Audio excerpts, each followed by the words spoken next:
Күніне бір інжір мен 7 зәйтүн адамның есте сақтау қабілетін жақсартады.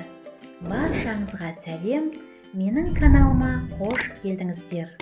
15 жас пен 35 жас арасында адам миында есте сақтауға көмекші белок қарқынды бөлініп, 35-тен соң оның мөлшері азайып, орта жастан асқанда мүлде тоқтайды.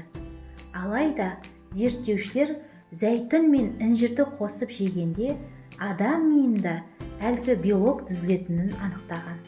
Ең қызығы, ол жемістерді бөлек тұтынғанда әлгі белоктың жоғалып, тек бірге қоса жегенде ғана белок пайда болатынын анықтаған. Бір інжірге нормамен 7 зәйтүн қосып жейміз. Бұл конструкция жемістердің құрылымына, ерекшелігіне байланысты миға жақсы сіңеді. Неліктен ауыз ашар кезінде судан бұрын құрмамен ауыз ашу керек делінеді.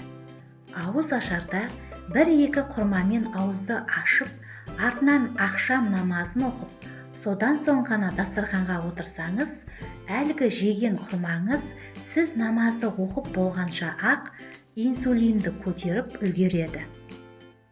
Нәтижесінде аппетит басылады да, сіз азырақ тамақ жейтін боласыз. Яғни құрма біздің тамаққа бас салуымыздың алдын алады.